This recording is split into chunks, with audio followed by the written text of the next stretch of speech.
Hello दोस्तों, नमस्कार। दिन भर की आज एक से एक बड़ी खबर आपको बताएंगे, जहां सबसे पहले बताएंगे मालदीव के बैन से भड़क गया इजराइल, नागरिकों को दे दी सलाह। जहां पीएम मोदी कहते वहां पर जाएं। जी हां, लक्षद्वीप को लेकर बड़ी खुशखबरी की खबर। तो वहीं किसी को बहुमत ना मिले तो बचाएं संविधान। जी हां, लोकसभा चुनाव नतीजों से ठीक पहले पूर्व जजों की राष्ट्रपति मुर्मू जी को खुली चिट्ठी। जी हाँ, तो वहीं मतगणना के दौरान यूपी में दंगे भड़का सकते हैं समाजवादी पार्टी और कांग्रेसी कार्यकर्ता। बीजेपी ने चुनाव आयोग से किया शिकायत। तो वहीं दोस्तों आपको बताएंगे नतीजों से पहले एग्जिट पोल बनवा रहा है इंडिया गठबंधन की सरकार। बताएंगे उसने एनडीए को कितनी सीटें दी हैं, आप भी जानकर रह जाएंगे हैरान। तो वहीं आप भी मदर डेयरी से मंगाकर दूध पीते तो आपके लिए सबसे बड़ी खबर है। तो वहीं एक से एक बड़ी खबर बताएंगे, बस आप वीडियो के अंत तक बने रहेगा। और खबरों में आगे बढ़ने से पहले मानते हैं कि आज फिर एक बार सत्य की जीत होगी। इस वीडियो को लाइक करके, चैनल को सब्सक्राइब करके, बेल आइकन दबा के कमेंट में जय हिंद कहना मत भूलिएगा। साथ ही कमेंट में लिखकर बताइएगा कि किसके पक्ष में आज आएगा रिजल्ट। तो बात करें पहली बड़ी खबर की, जहां मालदीव के बैन से भड़का इजराइल, नागरिकों को दे दी सलाह कि जहां प्रधानमंत्री मोदी गए थे वहीं पर जाएं। जी हां, हिंद महासागर में भारत के पड़ोसी द्वीपीय देश मालदीव ने एक दिन पहले ही इजरायली पासपोर्ट धारकों के अपने देश में प्रवेश करने पर पाबंदी लगा दी थी। इससे इजराइल भड़क गया है और अपने नागरिकों को सलाह दी है कि मालदीव का बहिष्कार करते हुए हिंद महासागर में ही भारत के उन द्वीपों का भ्रमण करें जहां पहले प्रधानमंत्री नरेंद्र मोदी जी जा चुके हैं। जी हां, भारत में इजरायली दूतावास ने हिंदी और अंग्रेजी में ट्वीट करके लोगों से कहा है कि कई ऐसे भारतीय समुद्र तट हैं जो बेहद खूबसूरत हैं और वहां बेहद आदर सत्कार किया जाता है। दूतावास के ट्विटर हैंडल से ट्वीट किया गया है, जो आप स्क्रीन पर भी देख पा रहे हैं दोस्तों। इजराइल इन इंडिया नाम से ट्वीट किया गया है, जिसमें कहा गया है कि जैसे कि मालदीव ने अब इजरायलियों के आने पर बैन लगा दिया है, नीचे दिए कुछ खूबसूरत और अद्भुत भारतीय समुद्र तट है जहाँ इजरायली पर्यटकों का हार्दिक स्वागत होता है और बेहद आदर सत्कार किया जाता है। हमारे डिप्लोमेट्स द्वारा यात्रा की गई जगहों के आधार पर इजराइल इन इंडिया ये कुछ सुझाव है। इसके साथ ही भारत के 4 खूबसूरत समुद्र तटों की तस्वीर भी साझा की गई है। जिन तटों की तस्वीर साझा की गई है उनमें लक्षद्वीप, गोवा, अंडमान एवं निकोबार द्वीप समूह और केरल के तट शामिल है। जी हाँ दोस्तों, बता दें कि मालदीव सरकार ने इजरायली पासपोर्ट धारकों को हिंद महासागर द्वीप समूह में प्रवेश करने से प्रतिबंधित करने के लिए कानूनों में संशोधन करने का रविवार को फैसला किया और ये फैसला गाजा पर इजरायली सेना द्वारा किए गए हमलों को लेकर मालदीव में बढ़ते जनाक्रोश के बीच लिया गया है। समाचार पोर्टल सन एमवी की खबर के अनुसार राष्ट्रपति कार्यालय में एक आपातकालीन प्रेस वार्ता में गृह मंत्री अली हुसैन ने इस फैसले की घोषणा की। आपको बता दें मालदीव के इस फैसले से भारत को बहुत बड़ा फायदा होने वाला है, क्योंकि मालदीव के इस एक्शन के बाद भारत में टूरिस्टों की संख्या बढ़ेगी। अब इजरायली भारत में भी टूरिस्ट प्लेस घूमने आएंगे, जो कि भारत के लिए बड़े ही खुशखबरी की खबर है। तो वहीं आपको बता दें बड़ी खबर, जहां किसी को बहुमत ना मिले तो बचाएं संविधान। जी हाँ, लोकसभा चुनाव नतीजों से ठीक पहले पूर्व जजों की राष्ट्रपति को खुली चिट्ठी। जी हाँ, हाई कोर्ट के 7 पूर्व न्यायाधीशों ने सोमवार को राष्ट्रपति द्रौपदी मुर्मू को एक खुला पत्र लिखकर उनसे स्थापित लोकतांत्रिक परंपरा का पालन करने और 2024 के आम चुनावों में खंडित जनादेश आने की स्थिति में खरीद फरोख्त को रोकने के लिए सबसे बड़े चुनाव पूर्व गठबंधन को सरकार बनाने के लिए आमंत्रित करने का आग्रह किया है। सेवानिवृत्त न्यायाधीशों ने भारत के प्रधान न्यायाधीश DY चंद्रचूड़ और मुख्य निर्वाचन आयुक्त से भी आग्रह किया है कि अगर वर्तमान सत्तारूढ़ सरकार जनादेश खो देती है तो वे सत्ता का सुचारू हस्तांतरण सुनिश्चित करके संविधान को कायम रखें। खुले पत्र पर मद्रास हाईकोर्ट के 6 पूर्व न्यायाधीशों GM Akbar Ali Aruna Jagadeesan, D हरिपरंथम, PR Shivkumar, CT Selvam, S Vimla और पटना हाईकोर्ट की पूर्व न्यायाधीश अंजना प्रकाश के हस्ताक्षर हैं। जी हाँ, तो वहीं आपको बता दें बीजेपी ने चुनाव आयोग से की शिकायत। कहा मतगणना के दौरान उत्तर प्रदेश में दंगे भड़का सकते हैं समाजवादी पार्टी और कांग्रेसी कार्यकर्ता। जी हाँ, उत्तर प्रदेश में बीजेपी ने मतगणना के दौरान समाजवादी पार्टी पर दंगा कराने की कोशिश का आरोप लगाया है। बीजेपी के वरिष्ठ नेताओं ने चुनाव आयोग से मिलकर इस संबंध में एक ज्ञापन सौंपा। इस ज्ञापन में कहा गया है कि समाजवादी पार्टी अध्यक्ष की प्रेस कॉन्फ्रेंस के बाद समाजवादी पार्टी के लोग मतगणना के दौरान जमावड़ा करके दंगा कर सकते हैं। बीजेपी के प्रतिनिधि मंडल में प्रदेश अध्यक्ष भूपेंद्र चौधरी, केशव मौर्य, ब्रजेश पाठक, स्वतंत्र देव सिंह और GPS राठौर शामिल थे। डिप्टी CM ब्रजेश पाठक ने चुनाव आयोग के अधिकारियों से मुलाकात के बाद एक न्यूज एजेंसी से कहा कि हमने राज्य के मुख्य चुनाव अधिकारी से अपील की है कि वे प्रेस कॉन्फ्रेंस के जरिए राज्य में दंगे भड़काने की कोशिश करने के लिए समाजवादी पार्टी और कांग्रेस के खिलाफ कार्रवाई करे। जी हाँ, तो वहीं आपको बता दें मतगणना से पहले अखिलेश यादव ने भी की सुप्रीम कोर्ट और चुनाव आयोग से खास अपील और साथ में प्रशासन पर भी लगा दिया ये आरोप। दरअसल एक तरफ बीजेपी चुनाव आयोग से शिकायत कर रही है तो वहीं दूसरी तरफ समाजवादी पार्टी के मुखिया अखिलेश यादव ने सुप्रीम कोर्ट और चुनाव आयोग से खास अपील की है। अखिलेश यादव ने जिलाधिकारी व पुलिस प्रशासन पर अवैधानिक कार्य करने का आरोप लगाया है। वहीं उन्होंने कहा है कि ऐसी घटनाओं को को तुरंत रोका जाए व प्रशासनिक रूप से निरुद्ध किए गए लोगों को तुरंत मुक्त किया जाए। जी हाँ, उन्होंने पोस्ट करके लिखा कि माननीय सर्वोच्च न्यायालय, चुनाव प्रमुख व पुलिस प्रमुख इस बात का तत्काल संज्ञान लें कि मिर्जापुर, अलीगढ़, कन्नौज के अलावा उत्तर प्रदेश के कई जिलों में जिलाधिकारी व पुलिस प्रशासन विपक्ष के राजनीतिक कार्यकर्ताओं को घरों में नजरबंद करने का अवैधानिक कार्य कर रहे हैं, जिससे वो आज मतगणना में हिस्सा न ले सके। अपने मत की रक्षा का अधिकार सबको है और तब तो और भी ज्यादा है जब कोर्ट द्वारा लगाए गए कैमरों के सामने भी धांधली करने का दुस्साहस करने वाले सत्ता सरकार में हो। जी हाँ, तो वहीं आपको बता दें, भारत रशिया व्यापार का नक्शा बदल देगा ये समुद्री गलियारा, मोदी पुतिन की इस पर खास नजर। जी हाँ, भारत और रशिया वैश्विक हालात को देखते हुए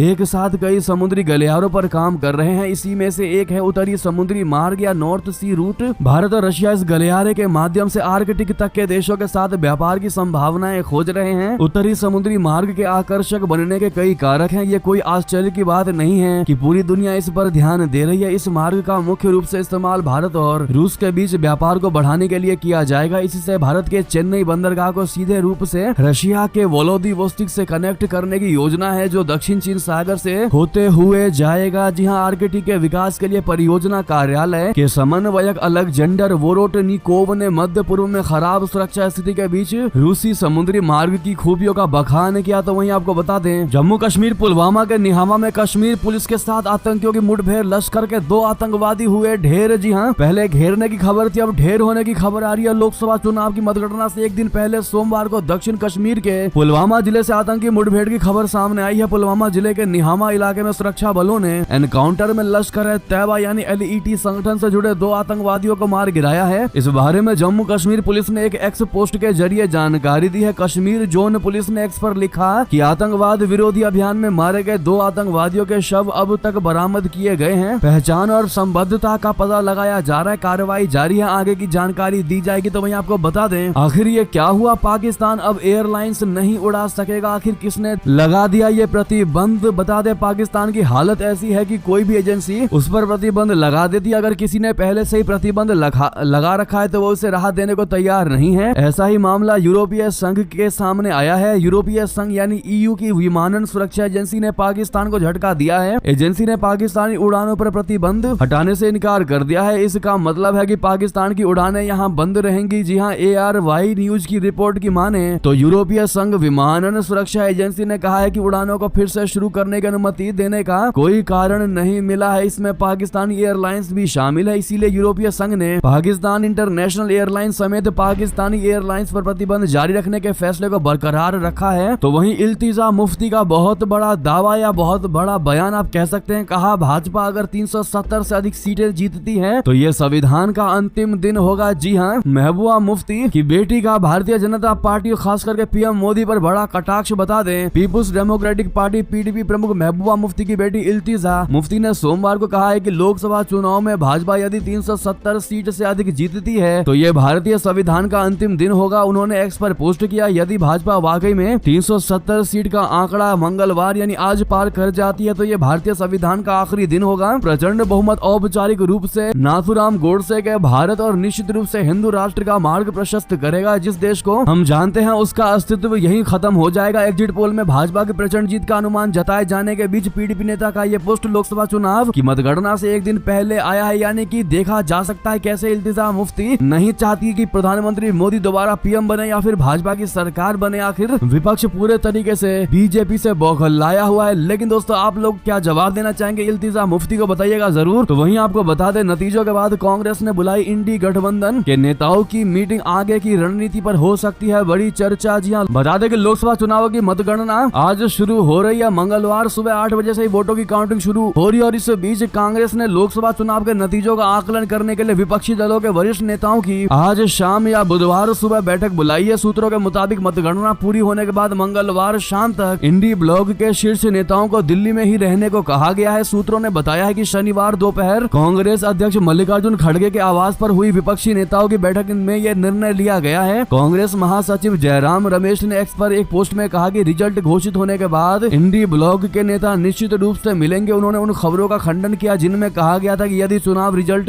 उनके खिलाफ गए तो विपक्षी दल विरोध प्रदर्शन करेंगे। तो वहीं बता दें, जलवायु परिवर्तन के कारण तिब्बत में बढ़ रही झीलें चीन के लिए भारी नुकसान का बन सकती है कारण। जी हाँ, जलवायु परिवर्तन और और ग्लेशियरों के पिघलने के कारण होने वाली बारिश में वृद्धि के कारण तिब्बत के सुरम्य हिमालयी क्षेत्र में स्थित कई झीलों में अरबों टन पानी भर सकता है। अंतर्राष्ट्रीय वैज्ञानिकों के एक समूह ने अपनी एक अध्ययन रिपोर्ट में यह दावा किया है कि रिपोर्ट के अनुसार इससे चीन को भारी आर्थिक नुकसान हो सकता है। सदी के अंत तक किंगही तिब्बत पठार में कुछ झीलों का सतही क्षेत्रफल 50% से अधिक बढ़ सकता है। पठार में झीलों के जल की मात्रा में 600 बिलियन टन से अधिक की वृद्धि होने का अनुमान है। रिपोर्ट के मुताबिक हमारे परिणामों से पता चलता है कि 2100 तक कम उत्सर्जन परिदृश्य में भी तिब्बती पठार पर मौजूद एंडोर्फिक झीलों का सतही क्षेत्र 50% से अधिक बढ़ जाएगा और 2020 की तुलना में जल स्तर लगभग 10 मीटर बढ़ जाएगा। जी हाँ दोस्तों, तो वहीं जासूसी के लिए चीनी कपल्स को भर्ती कर रहा है MI6 चीन का ब्रिटेन पर गंभीर आरोप। जी हाँ, चीन ने सोमवार को 2 चीनी नागरिकों पर ब्रिटेन के लिए जासूसी करने का आरोप लगाया है। दोनों देशों के बीच संबंधों के असहज होने के बीच यह घटनाक्रम हुआ है। सोशल मीडिया पर एक संदेश में चीन की मुख्य खुफिया सेवा सुरक्षा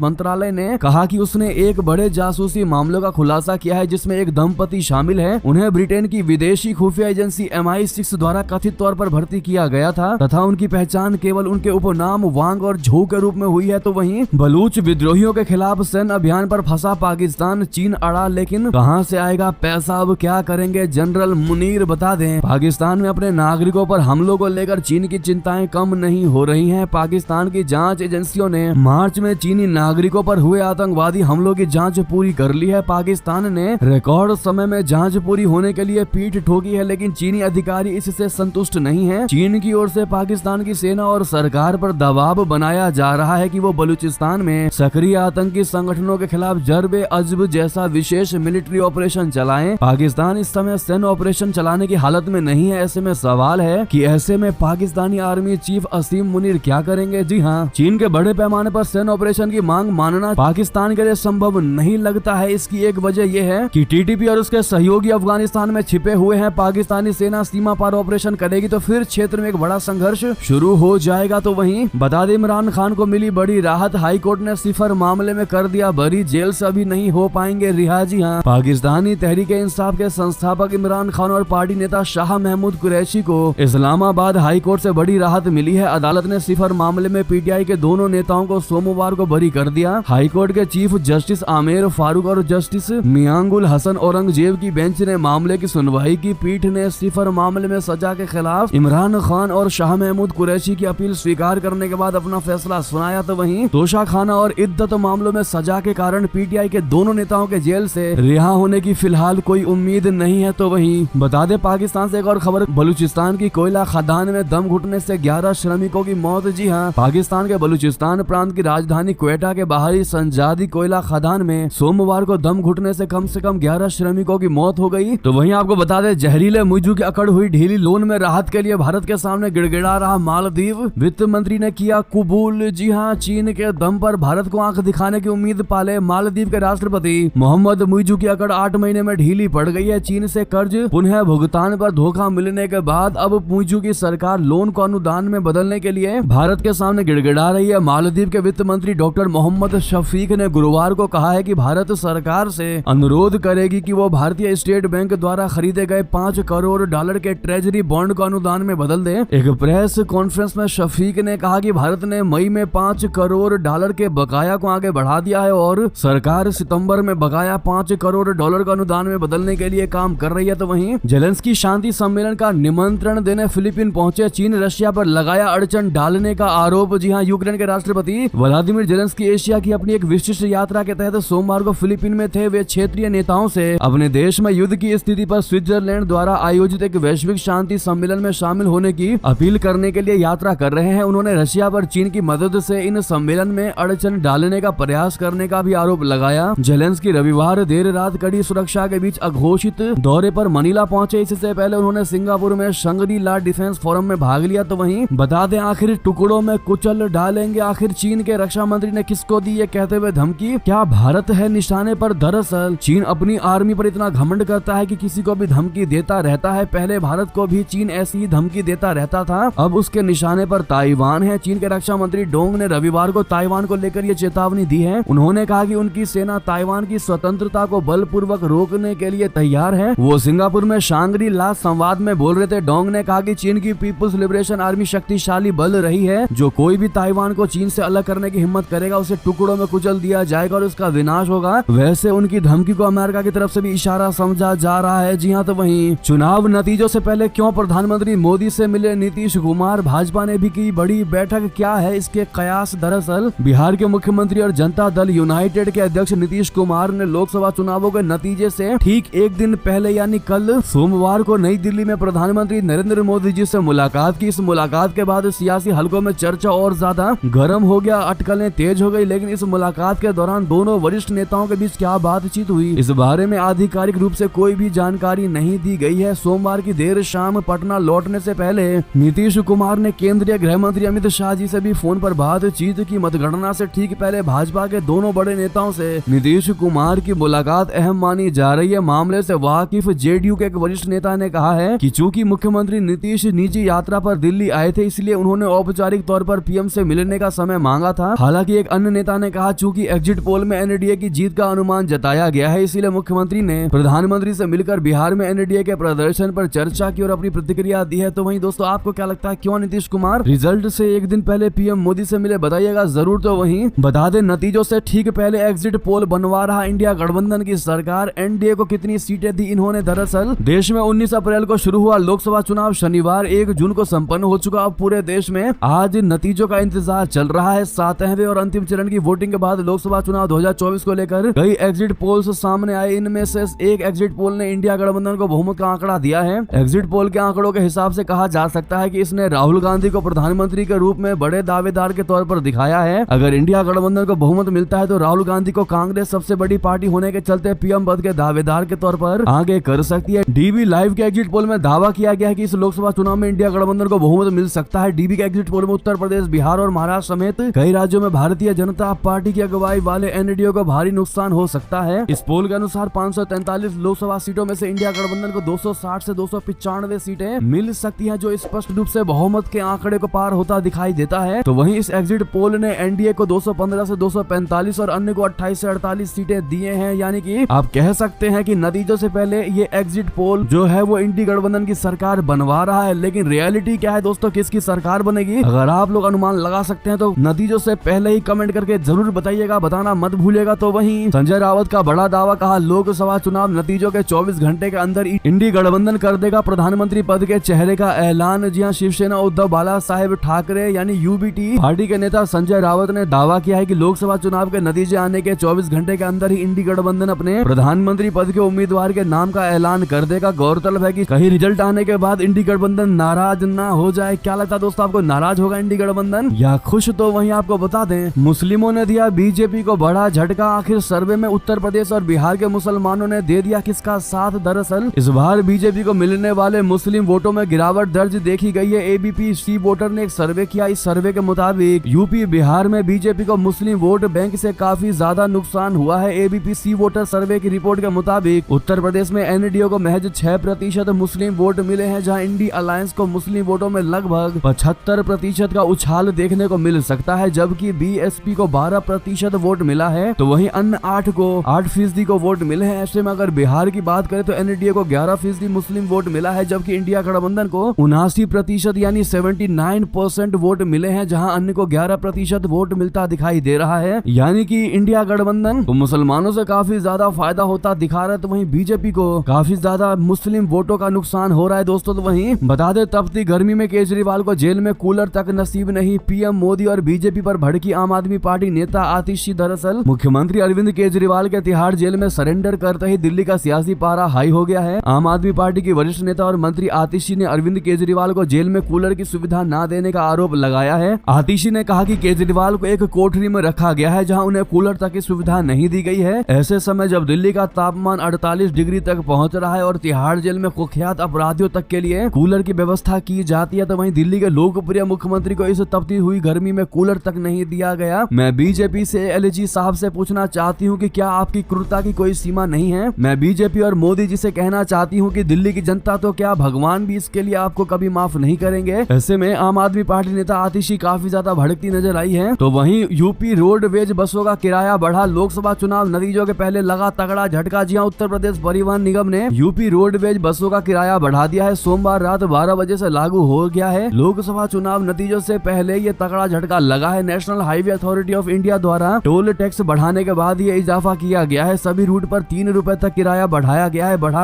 किराया सोमवार रात 12 बजे से लागू हो चुका है। तो वहीं आपको बता दें, ड्राइविंग लाइसेंस के लिए नए नियम 1 जून से लागू हो चुके हैं। ऐसे घर में बैठकर आप अप्लाई कर सकते हैं, सस्ते में फटाफट बनेगा लाइसेंस। जी हाँ, ड्राइविंग लाइसेंस बनवाने के लिए रीजनल ट्रांसपोर्ट ऑफिस यानी आरटीओ के चक्कर लगाने पड़ते हैं। साथ ही आरटीओ ऑफिस में काफी भीड़ रहती है, जिससे ड्राइविंग लाइसेंस बनवाने के लिए काफी दिक्कतें होती हैं। इसके अलावा काफी वक्त और पैसा भी लगता है। हालांकि अब ड्राइविंग लाइसेंस के नियमों में बदलाव कर दिया गया है। नए नियम 1 जून 2024 से लागू हो गए। नए नियम के तहत ड्राइविंग लाइसेंस बनवाने के लिए आरटीओ ऑफिस जाने की ज्यादा जरूरत नहीं है। ड्राइविंग लाइसेंस का test private driving training centre पर दिया जा सकता है। इसके लिए आरटीओ जाने की आवश्यकता नहीं है। मतलब प्राइवेट ट्रेनिंग स्कूल पर टेस्ट देकर और ऑनलाइन फॉर्म अप्लाई करके काफी सहूलियत हो जाएगी आपको। तो वहीं अमूल दूध के बाद अब मदर डेयरी का दूध भी हुआ महंगा। सामने आई नई कीमत। जी हाँ, मदर डेयरी ने सोमवार को दूध की कीमतों में 2 रुपए प्रति लीटर की बढ़ोतरी की घोषणा की है। इससे पहले अमूल ने भी दूध की कीमतों में इतनी ही बढ़ोतरी की थी। पिछले 15 महीनों में इनपुट लागत में बढ़ोतरी के बाद डेयरी कंपनी ने कीमतों में बढ़ोतरी की है। नई कीमतें सोमवार से पूरे देश में लागू हो चुकी हैं। मदर डेयरी ने कहा कि वो 3 जून 2024 से सभी ऑपरेटिंग मार्केट में अपने लिक्विड दूध की कीमतों में 2 रुपए प्रति लीटर की बढ़ोतरी कर रही है। जी हाँ दोस्तों, यानी कल से ही 2 रुपए बढ़ा दिया गया है अमूल दूध और मदर डेयरी के दूध पर। जी हाँ, इसी बीच अब 7 दिन आगे हुआ मॉनसून। बिहार, बंगाल समेत इन राज्यों में आज से झमाझम बारिश। दिल्ली, यूपी को भी बहुत बड़ी राहत। जी हाँ, राष्ट्रीय राजधानी दिल्ली समेत पूरे उत्तर भारत में भले ही प्रचंड गर्मी पड़ रही हो, लेकिन दक्षिण और पूर्वोत्तर भारत में मॉनसून मेहरबान है। मौसम विज्ञान विभाग IMD के ताजा पूर्वानुमान में कहा गया है कि दक्षिण पश्चिमी मॉनसून के आगे बढ़ने की अनुकूल परिस्थितियां बनी हुई हैं। इस वजह से मॉनसून अपने तय समय से आगे चल रहा है। अब तक ये केरल, कर्नाटक, तमिलनाडु, तटीय आंध्र प्रदेश और तेलंगाना के कुछ हिस्सों के अलावा लक्षद्वीप और अंडमान निकोबार समेत अरब सागर और बंगाल की खाड़ी में बहुत आगे बढ़ चुका है। इसके अलावा मॉनसून पूर्वोत्तर के सभी राज्यों में भी पहुंच चुकी है। जी हाँ, मौसम विभाग ने कहा कि अगले 1-2 दिन में मॉनसून पश्चिम बंगाल, बिहार, झारखंड और ओडिशा के कई इलाकों में झमाझम बारिश लेकर आ सकता है। जी हाँ, ऐसे में अगर आपको अपने यहाँ पर जहाँ से आप वीडियो देख रहे हैं अपने राज्य का हाल जानना हो कि वहाँ पर बारिश होगा कि नहीं होगा, तो आप कमेंट में पूछ सकते हैं, हम आपको वही जवाब दे देंगे। इसी बीच ये थी अभी की सारी बड़ी खबरें। आपको हमारी खबर कैसी लगी? आशा करता हूँ बहुत अच्छी लगी होगी। अगर थोड़ी भी अच्छी लगी तो इस वीडियो को दोस्तों में, भाइयों में, साथियों में, रिश्तेदारों में शेयर अवश्य कर दीजिएगा। और अभी कर दीजिए इस वीडियो को लाइक, चैनल कर दीजिए सब्सक्राइब, बेल आइकन दबाइए। साथ ही कमेंट बॉक्स में लिख दीजिएगा जय हिंद, जय भारत। और यहाँ तक बने रहने के लिए आप सभी का बहुत बहुत